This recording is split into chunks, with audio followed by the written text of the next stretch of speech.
Good morning, good night, and good evening to all of you joining us for the kickoff of the South and Southeast Asia Regional Hub of the Water and Energy for Food Grand Challenge, or WEFA-F, as we call it. Before we get started, I want to review a few housekeeping items. One, this session is being recorded and will be uploaded to the WEFA-F website and YouTube channel next week. Two, there is a question and answer box on the right-hand side of your screen. You can submit your questions and comments in this box throughout this presentation, and we'll answer them in the Q&A portion of today's presentation. You also have the option of submitting your questions anonymously.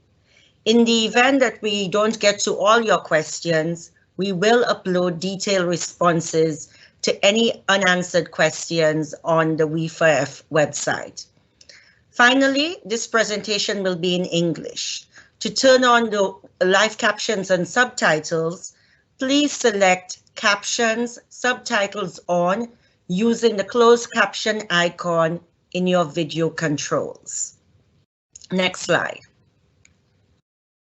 Today's presentation will be done by myself, Janelle Blanchard, Senior Project Advisor for the Hub, and Kelly Gasper, the Hub's Investment Facilitator. Per the agenda on the next slide, we'll provide an overview of the Grand Challenge and an overview of the Regional Hub. We expect to spend about 40 minutes presenting and the last 20 minutes on Q&A. Next slide. Grand Challenges mobilize governments, companies, and foundations to come together to solve development problems. They source new solutions, test new ideas, and scale what works. The Water and Energy for Food Grand Challenge is a second-generation Grand Challenge for development that continues the partnerships of its predecessors, that is, securing water for food and powering agriculture, and it brings together the following governments as partners. Governments of Germany, represented by BMZ through GIZ, the government of the Netherlands, represented by the Ministry of Foreign Affairs, the government of Sweden, represented by SIDA, and the government of USA, represented by USAID. We4Food is going to build on the lessons learned from securing water for food and powering agriculture to accelerate innovations operating at the water energy food nexus. Next slide. The We4F partners have committed their resources to scale groundbreaking water energy food innovations to impact food security, gender, and poverty reduction in an environmentally sustainable way. Next slide. The Grand Challenge will work in various areas of interventions. They'll provide direct grants to promising innovators from the predecessor Grand Challenges and to new innovators that will be sourced by regional competitions. They will provide technical assistance and financial assistance to innovators and other intermediaries. It'll build the capacity of innovators and other stakeholders working in the water energy food nexus. It will facilitate the generation and dissemination of knowledge on the water energy food nexus. And finally, it will advocate for an enabling environment that is conducive to the scale-up of innovators. Next slide. Through these activities, the Water and Energy for Food Grand Challenge aims to increase food production in a sustainable manner, increase income for the persons at the base of the pyramid, sustainably scale solutions, and promote climate and environmental resilience and biodiversity. Next slide. The Grand Challenge at this moment will work in 4 parts of the world, as you can see here on the map: West Africa, East Africa, Middle East and North Africa, and South and Southeast Asia. these regions are covered by what we call hubs, and the hubs will tailor the Grand Challenge conceptual framework and guidelines to the local and regional context.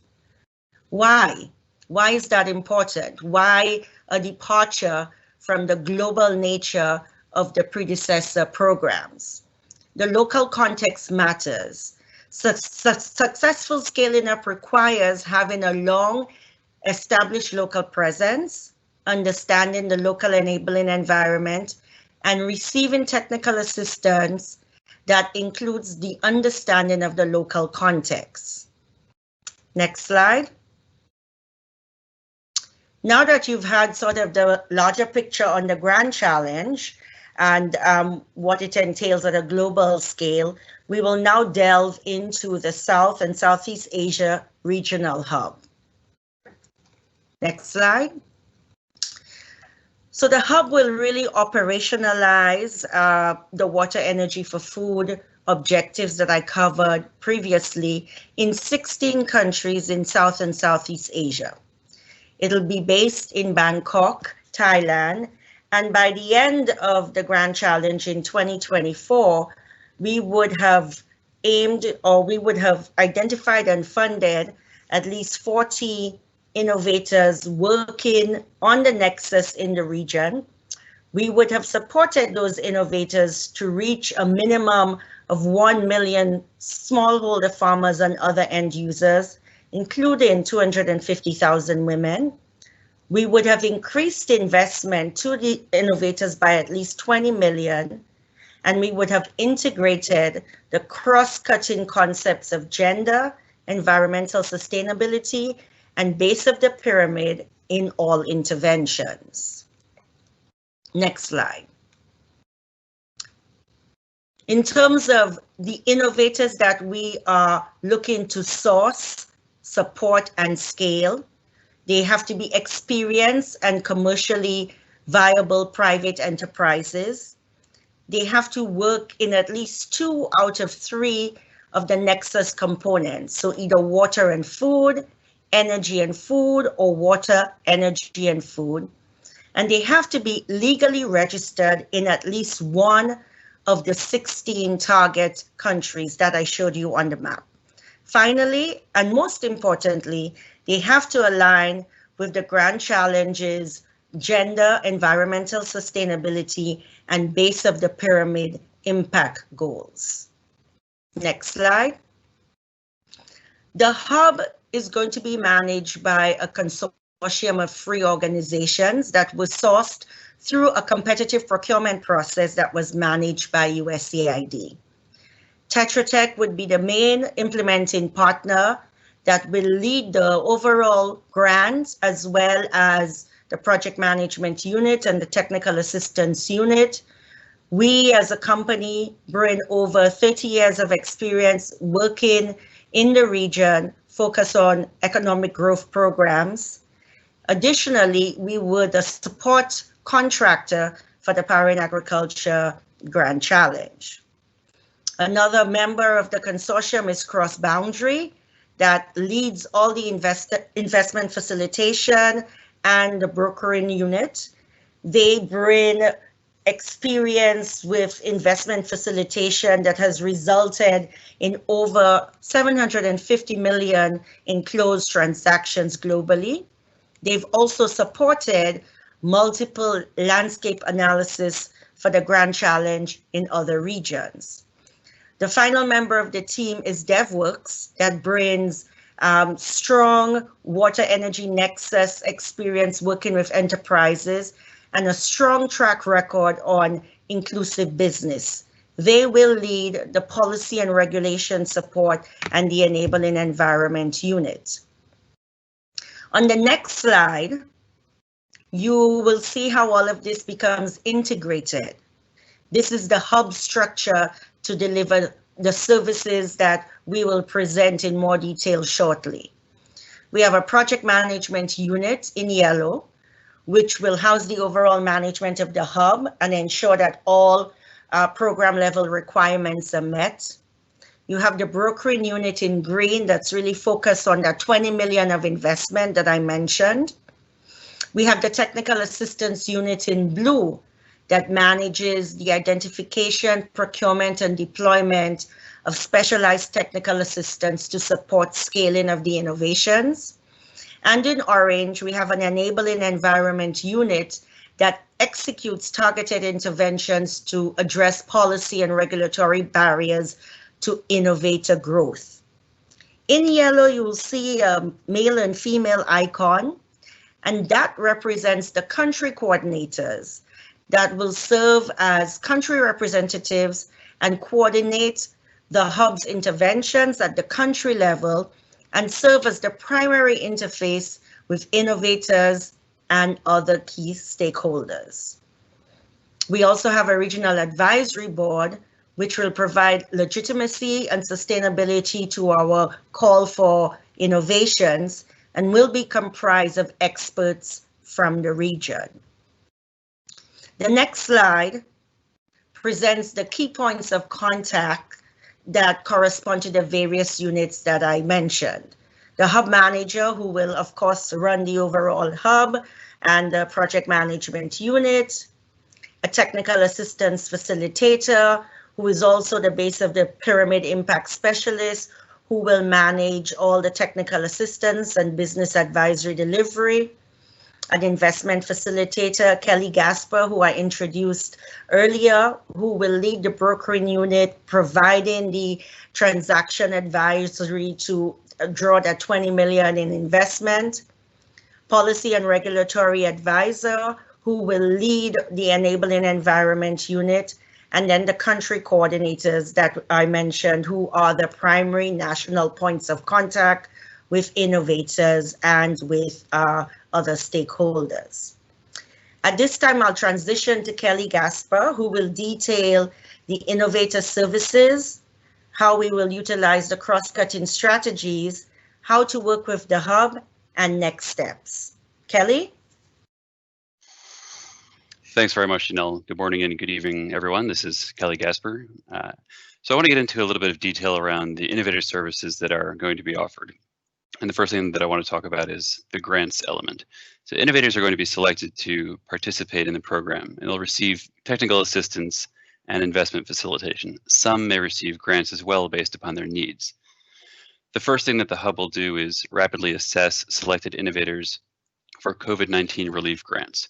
This will consist of hub personnel collaborating with our regional advisory board and secretariat to evaluate innovators mainly from a corporate finance perspective for immediate support covering costs like working capital and other fixed costs during this challenging time. We expect that this grant capital would be deployed probably within the first year of the program.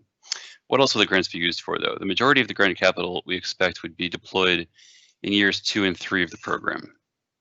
The focus of these subsequent deployments will be improving innovators' commercial performance and ESG integration in order to maximize attractiveness to outside investors. Here, it's really important to note that these grants are not a means to an end. They are really meant to help innovators scale in order to introduce debt and equity from outside investors and are not the end of an innovator's journey with the program. So this larger portion of the grant capital we see being utilized across 2 broad categories. The first is technical feasibility activities. The second is market expansion activities. The technical feasibility activities could include things like R&D for new product lines, technical assistance for product engineering, or maybe consulting services for gender integration initiatives. The market expansion activities will be focused on expanding in existing or new markets, and this could include using the grants for things like expansion capital expenditures or CapEx for machinery or equipment purchases, upgrades to production facilities, or working capital. They could also be used for expanding an innovator's approach to ESG and integrating this ESG strategy alongside a commercial expansion. Now, how will these grants be structured? This is still tentative. We're still working on some details, so it's subject to change.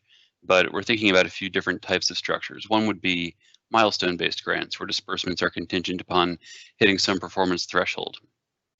Another would be repayable grants to show lenders that innovators are ready to take on debt. A third option might be grants utilized alongside debt or equity investments as some kind of risk mitigation tool, like a first loss tranche to crowd in private capital. Next slide, please.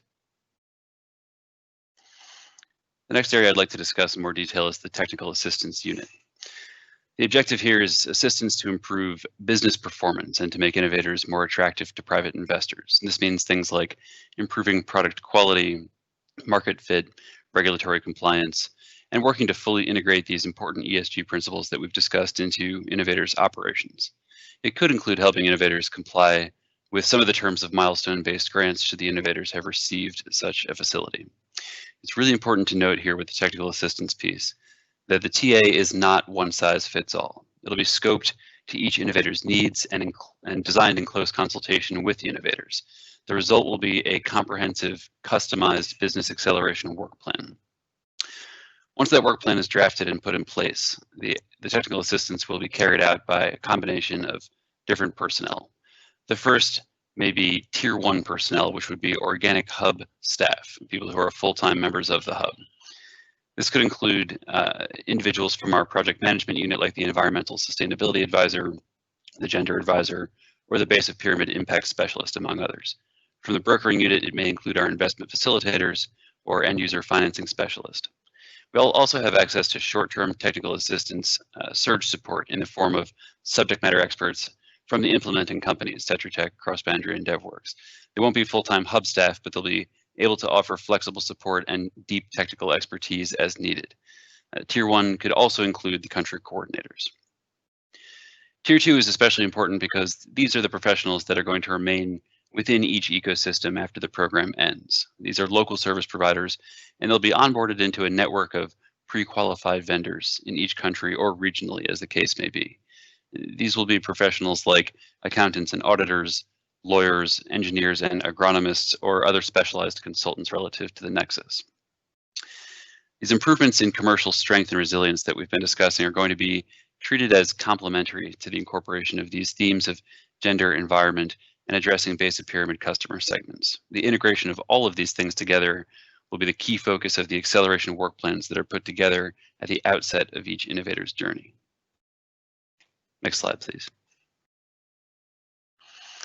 The next area that I'd like to discuss is investment facilitation carried out by our brokering unit.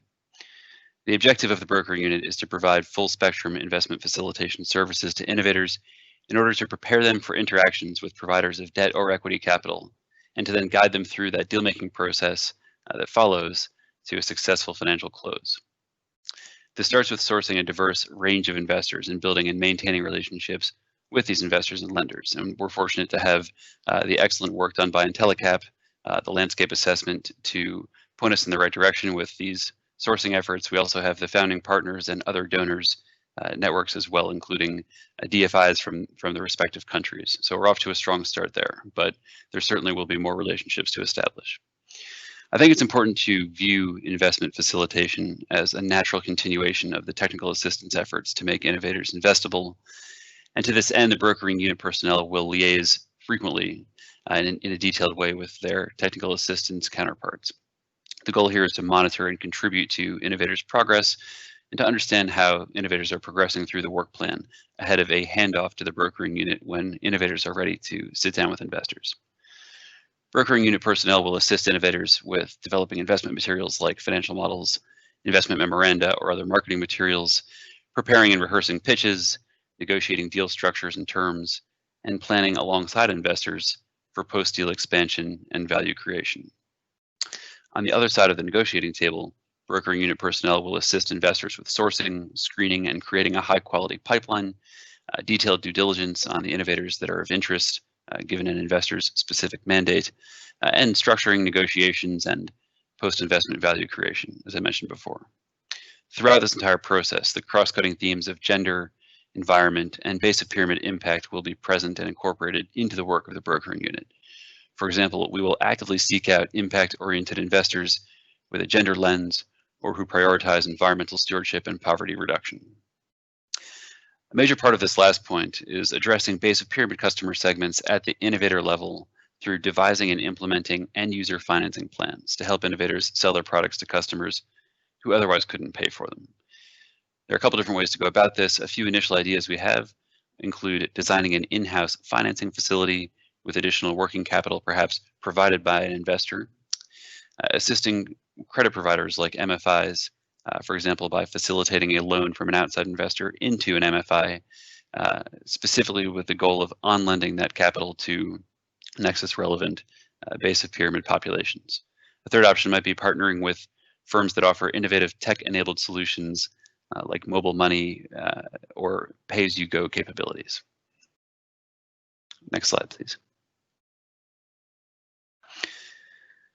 The third major element of the Hub task organization is the Enabling Environment Unit. And this team will be responsible for activities at the macro or market systems level that help create the conditions needed to scale innovations by making it generally easier to do business in a certain jurisdiction and by attracting private sector partners and other stakeholders to the nexus within a certain region or country.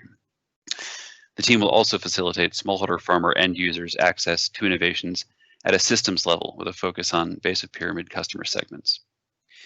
The Enabling Environment team will work with innovators, government, industry associations, and other related actors. With innovators, the team will offer them resources around local policy navigation, advocacy, will help to map existing policy and regulatory environments, and help develop strategies for interaction with policymakers should that opportunity arise. They'll also provide market intelligence around local networks and highlight relevant value chains and synergies that may have not been obvious to innovators previously, and that could have a strong commercial impact for the innovators moving forward. In interacting with governments, the team will seek to engage the public sector broadly to capacitate around the adoption of private sector friendly policies and policies that generally further the Hub's social impact and environmental stewardship goals. In engaging with industry associations, the Enabling Environment team will broker connections between innovators and industry associations where those connections may have not been very obvious or the innovators weren't aware of that opportunity, and also advocate for a broader recognition within industry associations in a country by country basis of the importance of our WE4F themes and Nexus topics in general. Lastly, but still quite more importantly, the Enabling Environment Unit will liaise with existing donor programs, not just other programs run by our founding partners, but other DFIs and donors in the region in order to apply learnings from these other programs and provide input to them with the goal of focusing on similar objectives and being able to all move in the same direction on these key impact objectives together. Next slide, please. All right, so I've walked through the three main teams within the Hub, but I want to spend an adequate amount of time on our cross-cutting strategies. These are very important and really underscore everything that the Hub does. And we'll walk through the details of that in just a moment. So the three areas are gender, environmental sustainability, and base of pyramid. For each of them, we have dedicated personnel who will be leading these efforts and coordinating with other elements of the Hub: the gender advisor, the environmental sustainability advisor, and the base of pyramid impact specialist, aided by the end user finance specialist and others. Again, I really want to make the point that the goal of having these individuals leading these three efforts is to ensure that at every level and with every activity, the Hub is considering these important themes and integrating them into our activities. So let's take a quick look at what each of these might entail in more detail. With gender, the general goal is to improve the likelihood that women are beneficiaries of increased productivity through greater access to Nexus solutions and innovations, and also to increase employment opportunities for women throughout Nexus value chains. How will this be accomplished? The Technical Assistance Unit will work to generate a gender audit of innovators' organizations to identify areas for improvement, and will create gender action plans with defined objectives and targets which could relate to things like staffing and leadership, workplace policies, customer-facing issues, or operations. All of this will be enshrined in these business acceleration work plans that are going to be finalized before the TA curriculum begins. The brokering unit, for its part, will identify and build relationships with gender lens investors in order to facilitate transactions with strong gender components. The Enabling Environment team will use data and gender analysis to familiarize public counterparts with gender equality issues and to encourage and facilitate their inclusion into the development of future policy and regulations. The environment piece has the goal of improving natural resource management across innovators and the ecosystem in which they operate more broadly. This includes things like conserving biodiversity, addressing water issues, like scarcity, pollution, quality, and efficiency, and generally seeking to enhance regional, national, and local climate resiliency. The Technical Assistance Unit will further this effort by incorporating environmental sustainability guidelines into every innovator's work plan. The Brokering Unit will identify and build relationships similar to with the gender piece with investors for whom environmental best practices are a priority, and ensure that innovators are prepared to adhere to these investors' standards and thresholds before the investment facilitation process begins in earnest. The Enabling Environment team will support innovators to navigate sometimes complex and difficult to fully understand regulatory requirements and understand also how these regulatory requirements could impact innovators' commercial growth. The final area is the base of pyramid. The objective here is to overcome key challenges that are common to many geographies, like innovator unfamiliarity with base of pyramid populations as a potential customer segment. On the other side, base of pyramid customers or potential customers' lack of familiarity with or aversion to new technologies, how to handle cost barriers and an inability to pay for expensive innovations, and generally how to address missing or inconsistent government policy and regulation that relates to this population. The Technical Assistance Unit will engage with innovators to further product development and internal operating procedures that serve and benefit this key population. The Brokering Unit, for its part, as I've described previously, will design and implement end-user financing that's aimed at making innovations affordable to base of pyramid customer segments in commercial terms that make sense for the innovators as well. And the Enabling Environment Unit will work with other teams to identify and address base of pyramid constraints at a policy level, and then take those learnings back to their counterparts in the government as able. Next slide, please. So I'd like to just take a quick look at the rich landscape of stakeholders and partners with whom we look forward to working, and kind of illustrate how the Hub can benefit each. First and foremost, for innovators, for private companies, those selected will benefit from the comprehensive support that Janelle and I have been describing thus far. This includes bespoke technical assistance to grow your business and integrate ESG into your operations, investment facilitation services, and brokering connections to investors, and a conduit to understanding policy and regulation. It also potentially includes grant capital. Donors will enjoy an efficient and coordinated approach, and common development objectives will be discussed and collaborated on in a synergistic way as possible. Investors, for their part, will enjoy access to a high-quality pipeline of investment opportunities that's been shaped by our expert technical assistants and has been well prepared for interaction with their investment committees or credit committees through our investment facilitation function. Governments and other market systems level stakeholders will benefit from generally enhanced dialogue and coordinated approaches to these important topics. And value chain stakeholders of various types will gain exposure to new clients and new business in the form of these well-supported innovators. They could also benefit from sharing knowledge with donors and implementers around value chain best practices or other topics, and could earn follow-on business after the program is done during the expansion and value creation phase for innovators. Next slide, please.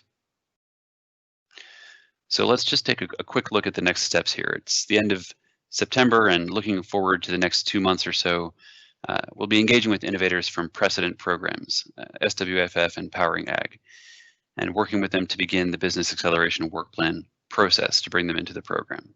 Certain innovators will be considered for COVID rapid relief grants in November, pending careful analysis and vetting. And as I described before, it's important to note that these COVID relief grants will be dispersed only following a detailed corporate finance assessment. Not all of the capital will be dispersed in November. We anticipate disbursements going into next year.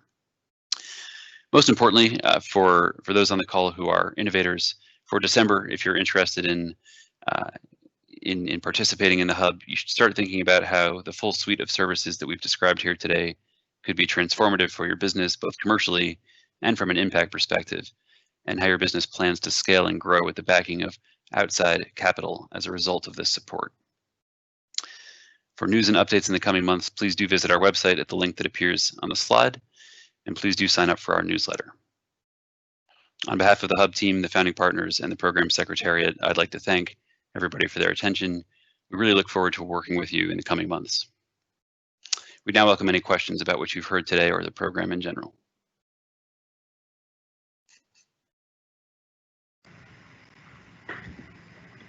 Great, thanks a lot, Kelly and Janelle. This is Mikhail from the We for Food Asia Hub team. Just looking through the questions, and thanks to everyone who's submitted them so far. And I'll pass these on to Kelly and Janelle. First off, there's one question asking if the slides will be shared. Answer is definitely yes. Please follow up on the We for Food website soon, and they should be there along with the recording. There's a couple of questions on grants, and I think the logistics of them. Maybe this one I can direct to Kelly. What is the average portfolio for each award in this program? I think, thanks, Mikhail. It's a good question. At this point, we have not predetermined an amount that'll be dispersed. And I think in line with what I was attempting to describe, it's really going to come down to a very detailed and kind of bespoke approach to understanding exactly how the innovator that's being considered for a grant will use that capital. So for that reason, it really is kind of a case-by-case basis with each potential grantee. Okay, great, thank you.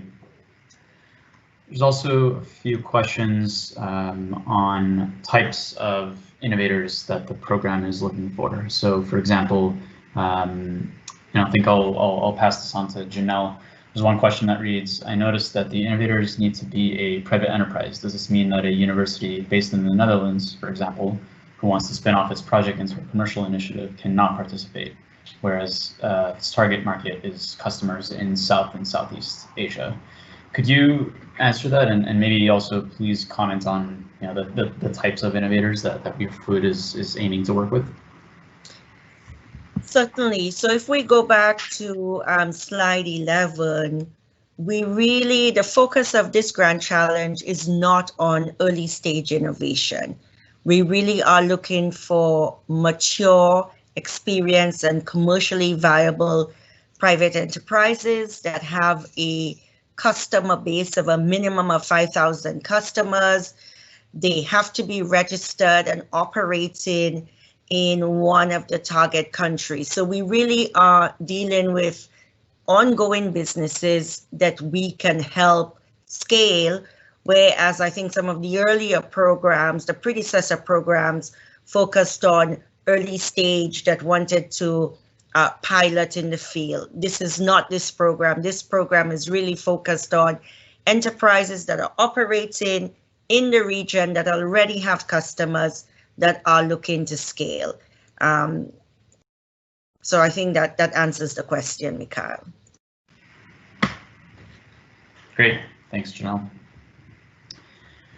Going back to grants, there are a few questions on, again, the logistics and the timeline. So I'll pose this to Kelly. How can interested innovators apply? And any comments on how often the calls would be issued by the Hub? Yeah, thanks, Mikhail. So I think the best source of information on that is to stay tuned to the website, sign up for the newsletter. The calls will happen at least annually during the life of program. The first one is scheduled for December, so in just a couple of months from now. So I think that the most productive thing that an innovator can do while preparing for the next call will be to really hone in on what that grant capital is going to be used for. There's going to be a very careful examination of the use of proceeds and specifically how it's going to launch that innovator into the next potential stage of growth. These grants are meant to, for example, increase capacity utilization or increase through a larger amount of working capital the amount of customers that an innovator can reach. So these are quite commercial in nature, and I think a very solid plan that accompanies an application will be looked upon most favorably. So that's the type of preparation I would recommend. Great, thanks, Kelly. Seeing a few questions come in on COVID-19 impacts on both the program and also the innovators themselves. This one is for Janelle. How is We for Food planning to cope and combat COVID-19 shocks that already exist and may even be unseen ahead? So the Grand Challenge recognizes that the COVID-related challenges are not just going to affect one population, right? It affects farmers, innovators, investors, partners, in fact, the entire value chain that we seek to work with. And so our response to COVID-19 is really focused on three categories. Looking at our capabilities and the potential impact of COVID-19 on our innovators, retooling our capabilities or our resources to provide related technical assistance and interim grants, and then redeploying our resources through calls for applications for those interim grants, deployment of liquid capital financing, and working with other donors and programs to join forces really to multiply the impacts of our efforts. So we are, prepared and aware of the challenges that COVID-19 faces, but we feel that we are well organized as a hub working under the guidance of the WIFA food partners to pivot to deal with those challenges. Great, thank you for expanding on that. Kelly, how many innovators will be supported by the hub over the course of the project? That's one question that came in. Sure, thanks, Mikhail. The goal is to support at least 40 innovators. So we'll see what type of responses we get to the different calls, and I think we'll start to gain a good sense for kind of how to budget our resources accordingly over the program years. But yeah, as I mentioned, 40 is the target. Certainly could be more than that, though. And maybe a quick follow-up that also came in that's related, just on the note of variety of innovators and how the hub interacts with them. Can companies receive either or both grants and technical assistance? So every company that participates, that's selected will receive some form of technical assistance and investment facilitation. That's a key part of our screening, that we think there's adequate potential for scaling, as Janelle was mentioning earlier. Not every company that's selected will receive a grant, but the companies that don't receive grants will be companies that we view as being strong enough, again, from a financial management and scalability perspective, to perhaps tune up their operations with the assistance of some short to medium term technical assistance, and then from there be prepared to go in front of investors. Okay, thanks. Janelle, there's a question on where will the country coordinators be positioned? So we will position country coordinators where we expect to have the highest number of innovators, and based on the landscape analysis that was conducted by Intellicap on the potential pool of innovators who could qualify and benefit for the program, we expect to have country coordinators in India, in Myanmar, in Indonesia, and one in Thailand, who will service the remaining countries. But of course, it is subject to change, and again, subject to the needs of the hub's activities as approved and consulted with, with the partners.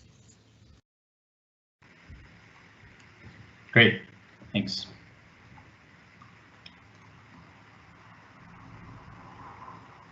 Kelly, I'm seeing a question related to investment and innovators accessing finance. So it reads, how will local and regional innovators have access to global finance, investors, and key private sector entities when the initiative is local and regional? What is the plan for scale up?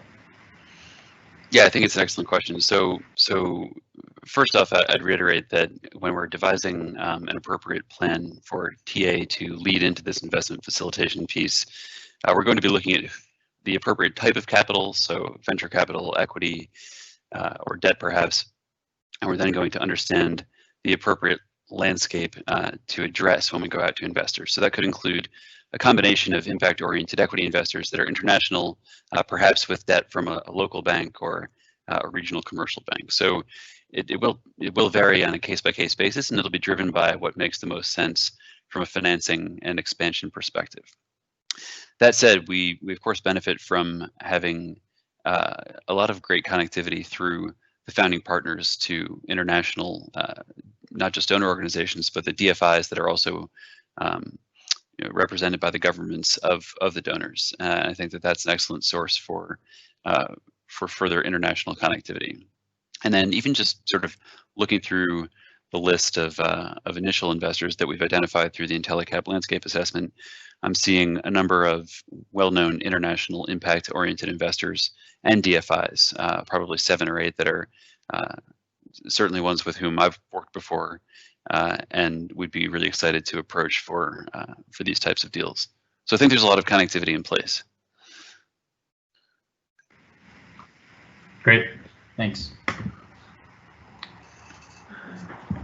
Janelle, I can pass on this question to you related to innovator selection. So the question reads, how will the innovators be selected? Will the proposal review committee consist of reviewers from the region, or will it consist of experts from outside the region?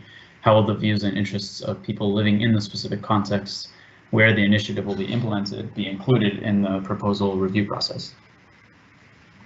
That's an excellent question, Mikhail. If you remember, there was a slide about the hub structure, and there was a regional advisory body. The regional advisory body will be comprised of experts from our team, as well as representatives of regional stakeholders, to ensure that the decisions that are being made about innovator selection are grounded in the local context and informed by what is happening regionally. In addition, the regional advisory body will ensure that gender balance and local experience are key principles that are applied in innovator selection. So we really get innovators that have proven networks and that have the ability to have an impact on the base of pyramid customers, that we want, which is a key aim of the program. Thanks for that.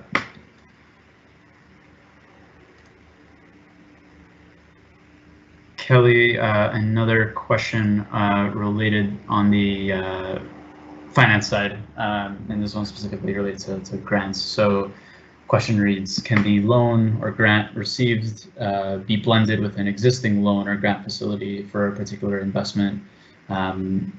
Any insight on what makes it attractive to other programs?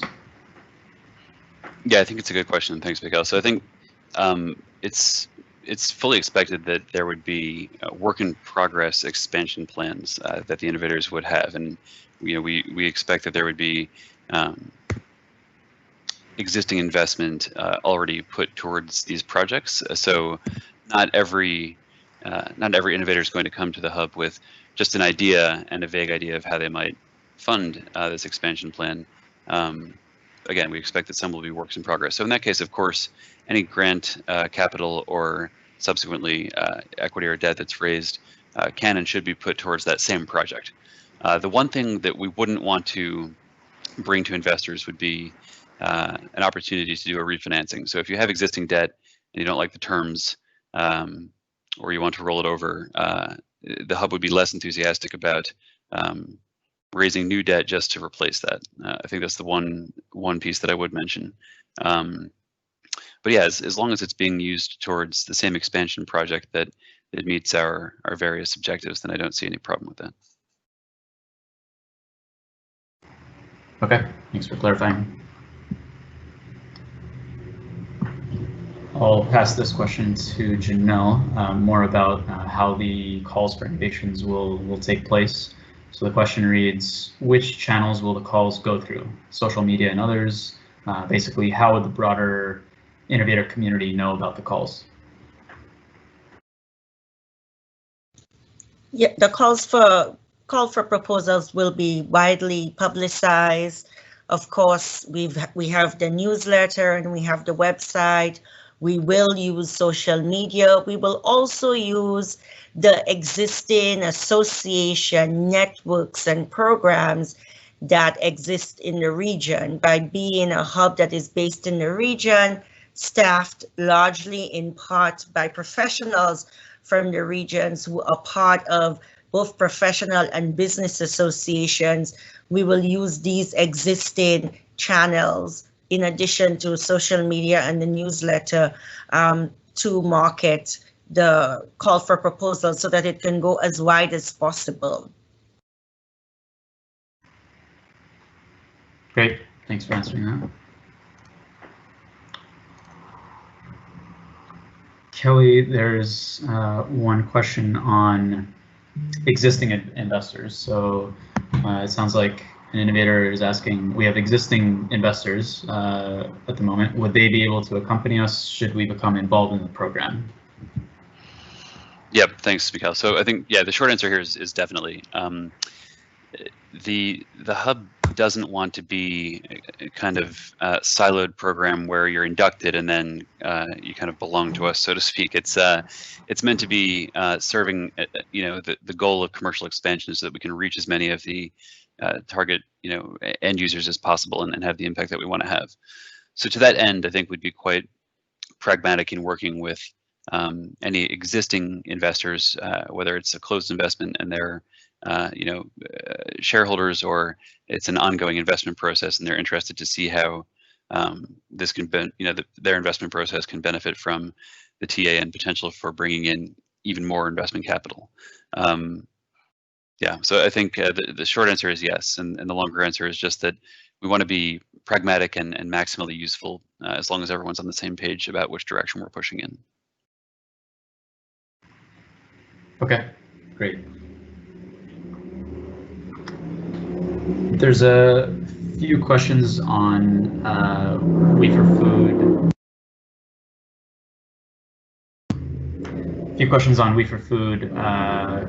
Building on SWIFT and PAJIC, the two grand challenges that came before it. Maybe I'll give this to Janelle. How will We4Food build on securing water for food and powering agriculture?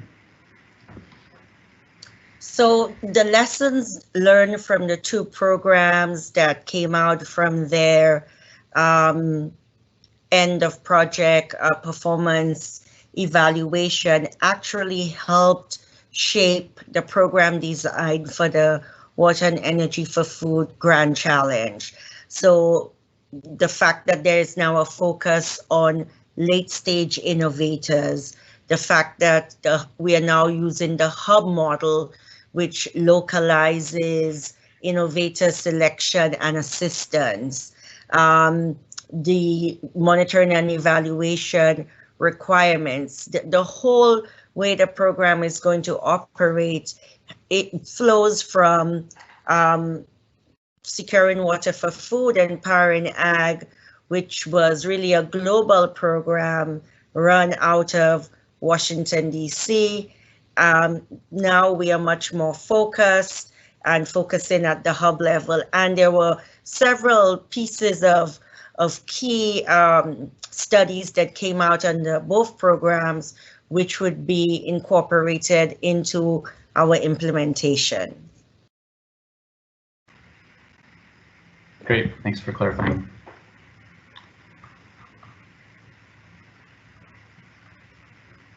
There's a question on the enabling environment unit that was mentioned in the presentation. So, for example, how will the hub's enabling environment unit support innovators in boosting regional trades and improved connectivity? Maybe I'll give this to Kelly, and perhaps you could comment more broadly on the EU and how it'll work with not only innovators, but also governments and other ecosystem partners.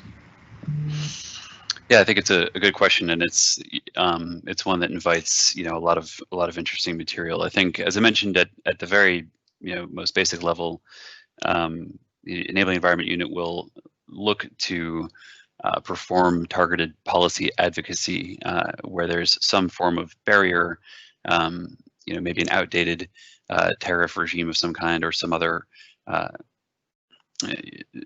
issue that could prevent international expansion or international trade. Should that be an important part of an innovator's expansion plan, then certainly the full efforts of the Enabling Environment Unit with and it's no small thing to mention the convening power of our funding partners who carry quite a bit of sway would be applied to that. But I think at a more granular level, I think the question provides an opportunity to take a look at the type of interaction that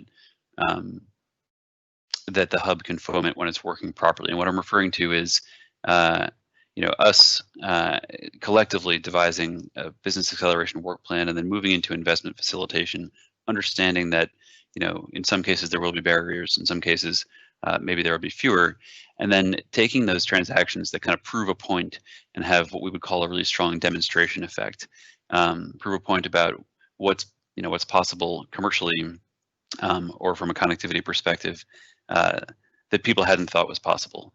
Equipping the Enabling Environment team with that example, with that kind of evidence, and allowing them to go back to their, through their channels to their public sector counterparts who may have been skeptical about the rationale for lifting certain regulations or changing policy can be very, very powerful.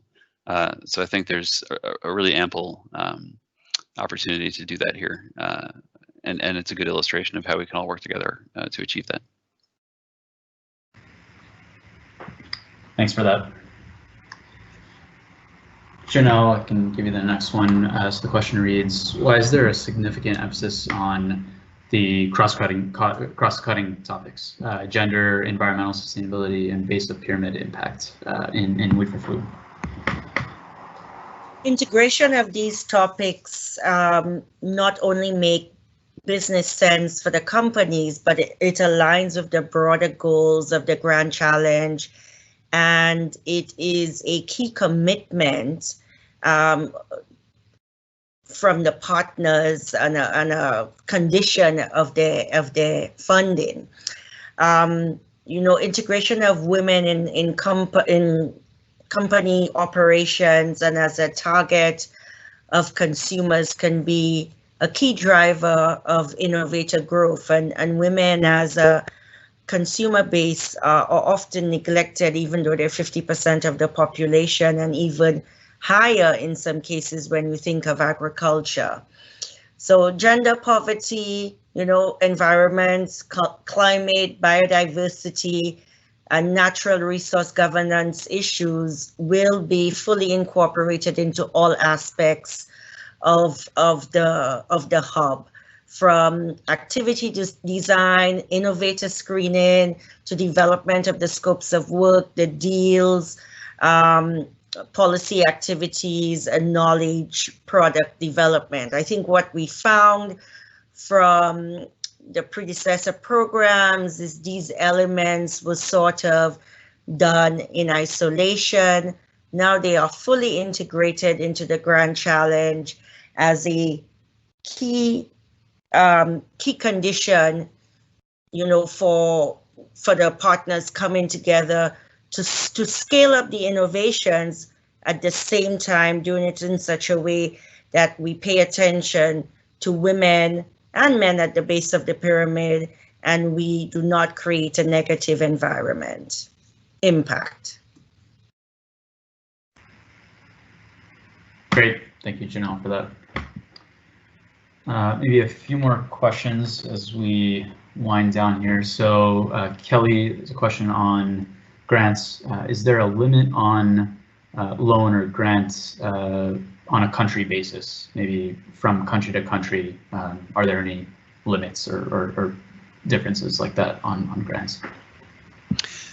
Great, yeah, thanks, Mikhail. So the answer is no. Although we have a mandate for the entire region, so we would seek to allocate our support in as equitable a way as makes sense to support the innovators who have been selected.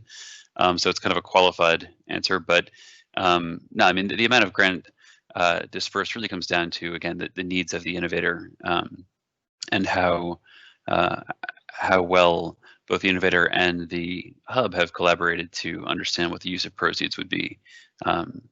Because, as I mentioned earlier, it's the case that an investor is going to kind of look at the TA that's been provided, and in the case that a grant was dispersed, the grant that was provided, and want to understand what type of de-risking has taken place.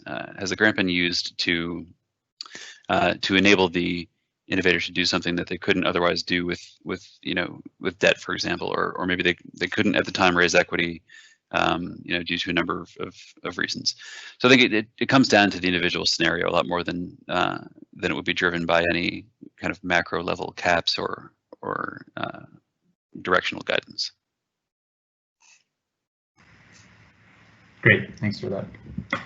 And maybe a follow-up for you on that note. There's a question from an investor. They're saying they represent an investor entity developing the pipeline for Southeast Asia. What's the next step for us? How can they engage with the hub? Great, no, that's exciting. So I think immediate next step would be to just remain in touch through the website resources and through the newsletter, but certainly don't hesitate to reach out bilaterally to us. And I say that because while it'll be a couple months before we, have a cadre of new innovators that we've brought in and begun, the various TA and investment facilitation processes for, we would also be able to potentially work with companies that may already be in this particular investor's pipeline if they fit the nexus and if they fit the other criteria that we have. So there could be room for some ad hoc sourcing in that way. And I think that, as I mentioned before on a previous answer, we don't ever want to let strict structures get in the way of a pragmatic approach to supporting a company that that meets our objectives and is planning to grow. So yeah, I'd say in the immediate term, please do subscribe to the newsletter and check out our content on the website, but don't hesitate to reach out directly, and we can discuss where to go from there. Great, thank you. Maybe on that note, about next steps, I can turn it over to Janelle. And again, any of the questions that we didn't get to because of timing, we're definitely documenting them and we'll follow up either via email or website. Janelle? Yes, if I can just go to the next slide. So there you see the website link again, as well as the specific page for South and Southeast Asia. And as Kelly would have said, if you are a private company, you're a donor, you're an investor, you're a policy level partner, such as a government, an industry association, or if you're a value chain entity, such as a corporate that wants to get involved, visit the website, go to the specific page and register your interest. We're also looking for subject matter experts for some of the vacancies we have. If you're willing to move to Thailand to help us implement this exciting program, we are happy and willing to work with you. So we thank everybody, those who have called in early in the morning from Thailand and other countries in South and Southeast Asia, those of us who are calling in from the US where it's evening. We thank you for your participation, your level of engagement and questions. We also thank the We4Food partners and the Secretariat for their support in this presentation and in selecting our consortium to implement this exciting program, which we know will be transformative, most importantly, on the lives of women and men in South and Southeast Asia. Thank you, and either have an excellent day or a wonderful evening.